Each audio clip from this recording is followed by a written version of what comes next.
they're still flying high and getting the supplies. There's no conflict. Conflict is so important. People think conflict's a problem, but if when not overwhelmed by it, it could sort of motivate you to move forward in life. So yeah, if you bottom out and there's a big enough conflict, and then you realize this is a pattern in my life that just keeps repeating. Maybe it's not my third wife. Maybe it's me. Right, right.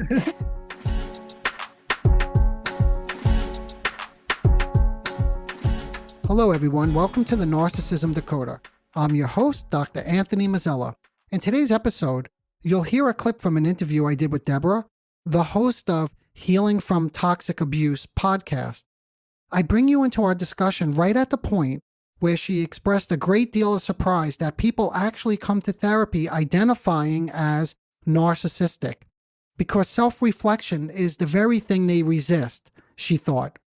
That question opened the door to a deeper discussion about what happens when the illusion of the grandiose self starts to crack, when the fantasies that hold the self together begin to fall apart under the pressure of reality. What do they do when that happens? Do they double down on the illusion? Or do they begin to notice that they have created damage? So in other words, they begin to notice that they are damaging not only themselves, but the people around them, maybe the people that they care about. From there, we get into what truly defines a narcissistic personality structure, not just the traits, but the underlying structure of a fragile self that needs constant repair. And I talk about the mode of narcissistic repair. We touch on so much more, such as how this mode of narcissistic repair can take on destructive forms and how these patterns can blur into borderline dynamics. Let me get you right into it. So without further delay, here's a clip from that interview. I hope you find it both insightful and revealing.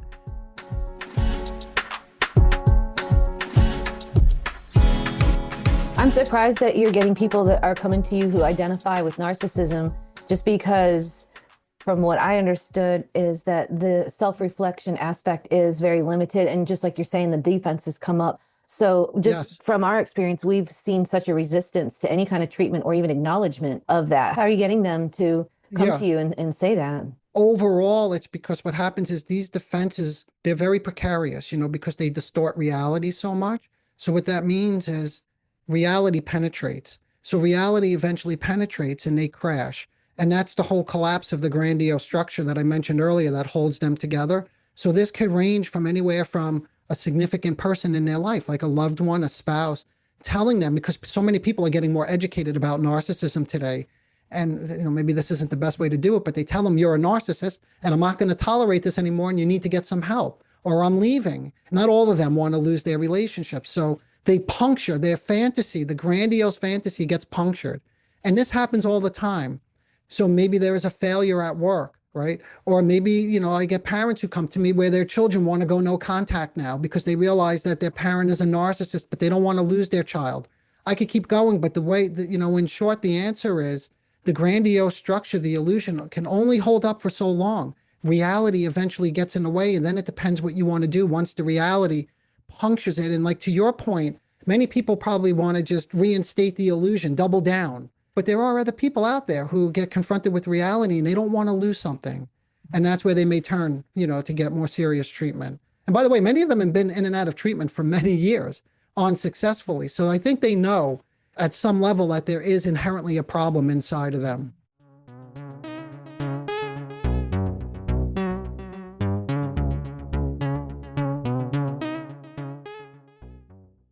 I would think so. I don't know, but their defense structure is so intact that sometimes it just seems like nothing's going to get through. They'll just move on to a new supply where they can create another or maintain the reality that they're trying to create. Yeah. I mean, obviously, I don't see those cases because they don't make it to me. So I can't speak to all the ones that don't make it to me. Yeah. But the ones that do don't want it because maybe they've already moved on, right, Deborah? Maybe this is their third marriage. Which, by the way, I'm not making that up. This is not uncommon. And they're like, I don't want to start over again. I'm already divorced twice. My kids hate me. I need to work on this, or, I'm getting older and I can't just keep doing this. It almost sounds like they have to bottom out, almost like an addict. And in a way, it is similar to an addiction. It sounds like they're trying to maintain this fantasy world. That's their addiction. Yes. Yeah, that makes sense, because what would be the motive if they're still flying high and getting the supplies, there's no conflict. Conflict is so important. People think conflict's a problem, but if when not overwhelmed by it, it could sort of motivate you to move forward in life. So yeah, if you bottom out and there's a big enough conflict, and then you realize this is a pattern in my life that just keeps repeating. Maybe it's not my third wife. Maybe it's me. Right, right. So many people just struggle to differentiate between just narcissistic traits and full-blown narcissistic personality disorder. How do you explain that spectrum? Yeah, so I mean, I'm saying this sort of in a general way, not like diagnostically, but we can argue that many of us have these kind of narcissistic traits. We all have moments where we feel very proud and good about ourselves, that we like to talk about an accomplishment that we had. Maybe we're somewhat perfectionistic at work. Maybe we don't always hear other people's opinions. So these are some of the narcissistic traits. But yes, that's very different than the personality disorder. And the main distinguishing feature, there are a few of them, but one of them is almost a complete inability to take somebody else's perspective into consideration. So in other words, other people don't really exist in their life, like with their own mind, their own opinion on things, with their own life. So that's one of the distinguishing characteristics, is that they do not tolerate separateness very well. And at work, this could be okay, especially if they're in a management position or at a very high, because people sort of look up and have to follow what they say, right? Because if they're in a leadership position and they're the boss, although this leads to other problems, which we don't need to get into, but the problems typically show up in intimacy, in relationships, because many people, when they get in a relationship, they want to feel like they actually exist, right? Right. So they tend to get into some problems there. And that's when you start to see more of the full blown, or more like meeting the diagnostic criteria for NPD, is one minute they feel good, they have everything in control. And the next minute, when someone disagrees or has a different opinion, they feel completely deflated. So there are a lot of oscillations. And that goes back when you said, I'm surprised that people would come in for treatment. But that's the whole grandiose structure, because it's constantly up and down. It's very rare that it's consistently up for years or decades at a time, because reality just gets in the way.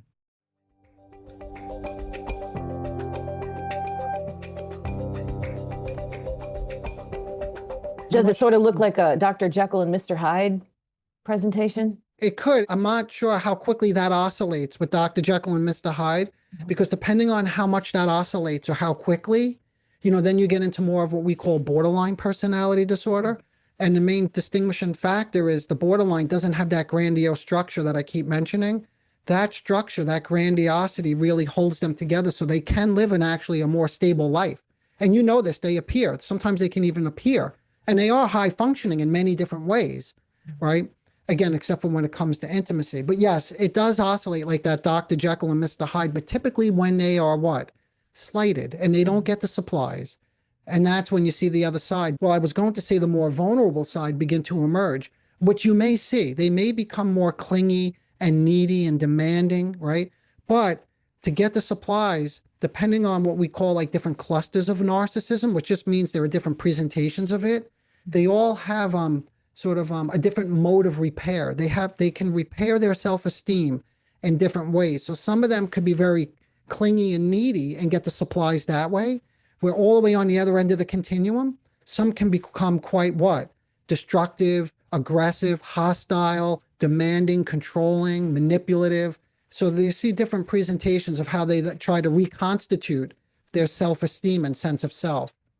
Can you talk about the different clusters of narcissism? Oh boy, we would be here all day. I mean, again, if you watch any social media, I think they're probably up to like 20 of them now. I'm exaggerating a little bit.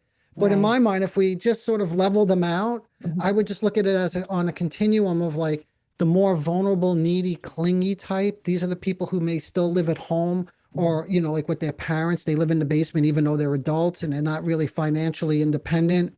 And these are like the spouses who completely rely on their other, to take care of everything, cooking, cleaning, ordering, buying their clothes. So that's sort of one end. In the middle would be, and the covert narcissist, who get their supplies in a very different way, which is like passive aggressiveness. They're always above everybody. They always know what's right. They're very good at inducing guilt. And then all the way on the other end, closer to psychopathy is the malignant narcissist. And that might be to your point earlier, Deborah. You don't see them as frequently in treatment, right? Because these are people who have more of the antisocial personality traits. That's more of the aggressiveness and destructiveness that I alluded to before. So if there was a continuum or different, I'm saying different types of narcissism or clusters, I would say it goes like vulnerable, covert somewhere in the middle, and then very destructive, the malignant narcissist. Okay, that's a good, differentiation. Does And it then line up with like, I'm just curious, like how you think about it? Does it sound like it's in line at all, or does it sound familiar? it does, I kind of always like to categorize things in very basic Hmm. terms and then sort them out through there. So Oh, I okay. always kind of look at like what you're saying, two ends of the spectrum, the extreme ends, they're both supporting the same thing, which is their sense of self, obviously, and Hmm. their fictitious reality. And then, yours is a little more defined. I was thinking of it in terms of covert at one end and then overt at the other end. Yes, yes. Yeah.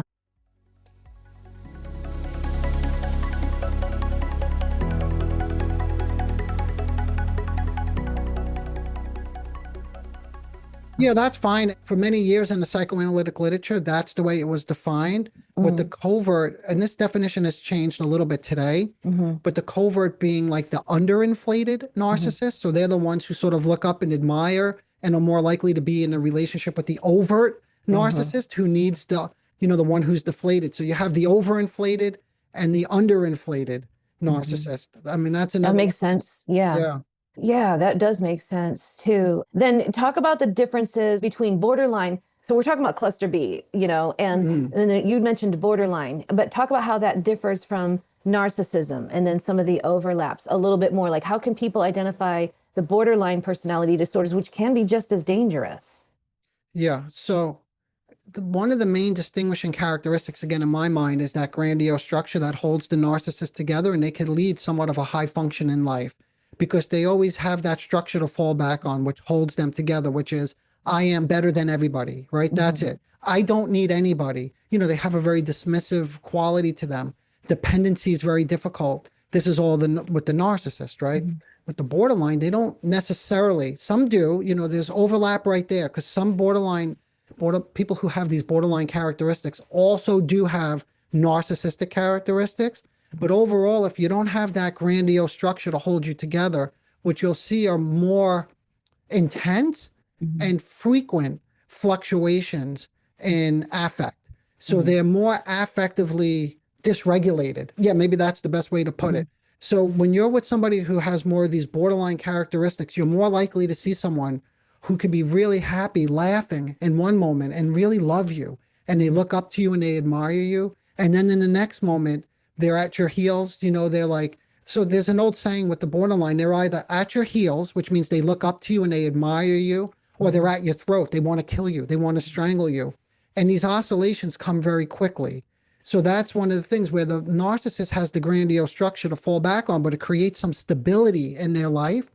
With the people who have borderline characteristics, there's a lot more instability in their life, which then makes it more difficult for them to hold a job, to be gainfully employed, because they're more prone to erupting. They're more prone to feeling abandoned, where the narcissist can say, you don't matter. To your point earlier, Deborah, I'll just move on, which many of them do.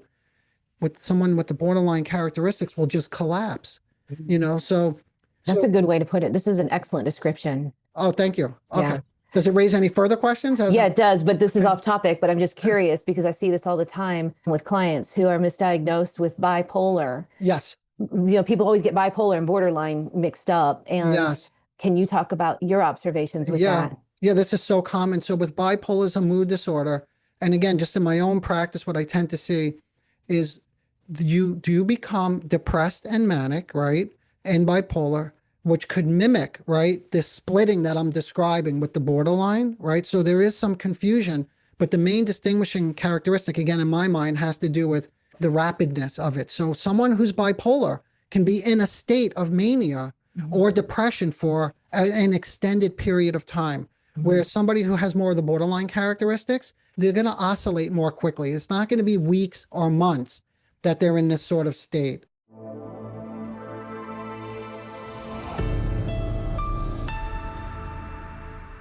Yeah, I want that to be more widely known because I see this all the time. It is the frequency of these mood changes or characteristic changes or state, whatever you want to call them, Yes. changes.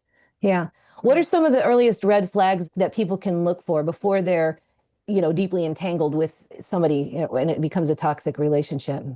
Okay, so I'm always trying to distinguish because I work with both, right? I'm on both sides of the fence. So this is what are the red flags if they're getting into a relationship, you mean? Like how do you know if your partner or your parent or somebody, right? Right, because I'm talking to survivors. I have a lot of Yes. clients and listeners who are survivors. They get out of a relationship, they finally move on, they finally regain their sense of self, which has been stolen from them. They've figured out how to rebuild some boundaries. They're ready to start a new relationship, but some of the biggest obstacles, I guess, are entrusting themselves to see the red flags in case somebody else might be a different presentation of narcissism. Yeah.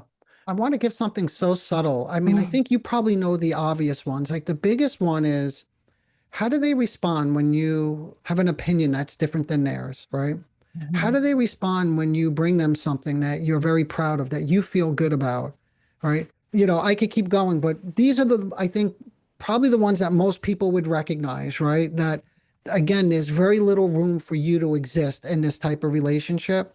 So someone may put together a nice holiday dinner, right? And they have company over, they're entertaining like 20 people, and the husband can't tolerate that. So he does something to say, look what you did here. You didn't present whatever, the main course quickly enough. We got to move things along. When this person is fully capable and competent, and they took the time to organize this whole meal. So they know what they're doing. But that's a red flag that someone can't see you functioning in a competent way because it's such a threat to their own sense of self-esteem or their own self-worth. Because, by the way, they're supposed to be the one where the focus is. Remember, that's one of the things about it's a one-person relationship. You only exist to the extent that you're there to meet their needs. So that's another red flag.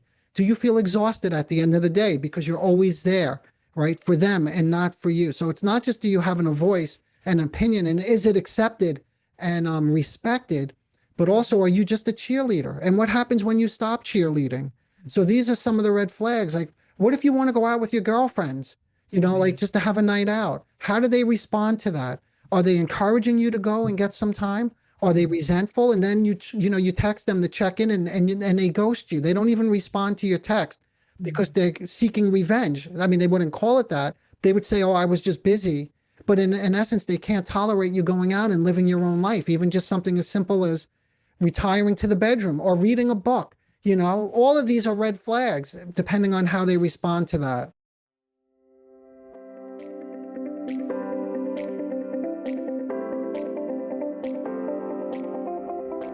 Yeah, it makes a lot of sense. That's good, especially about checking in with yourself. You're going to have that.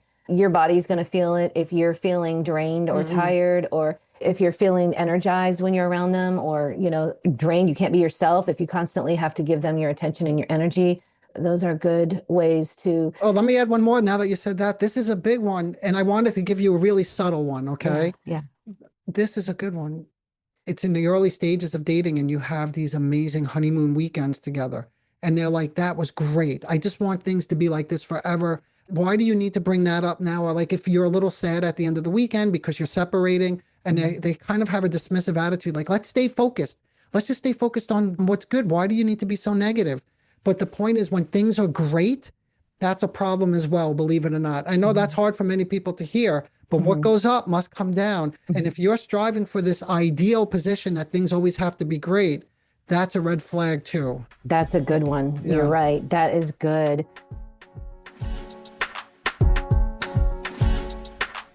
If you're enjoying this discussion, stay tuned. I'll be posting another clip from this interview next week. In the meantime, if you have any thoughts or questions, as always, I'd love to hear from you. Let me know what stood out or what you like for me to explore further. If this spoke to you and you're curious to learn more about all issues related to narcissism, please support the show by subscribing so you don't miss what's coming next. And even more importantly, take a moment to leave a review. Reviews make the podcast easier for others to find. which helps the show grow. The more the show grows, the more I can invest in creating thoughtful content that supports you in understanding and navigating your experiences with narcissism. Okay, thanks for being here with me. I'm grateful we got to explore this one together. Until next time, take care of yourself. Bye for now. Disclaimer alert. The Narcissism Decoder podcast is provided for general information purposes only. The content presented in this podcast is not intended to diagnose, treat, or cure any psychological condition related to narcissism. The content on this podcast should not be considered a substitute for professional medical advice, diagnosis, or treatment. For specific advice pertaining to narcissism or any other psychological condition, you could reach me directly. I am an experienced mental health practitioner who is always taking on new patients. If you would just like a consultation, I can do that too.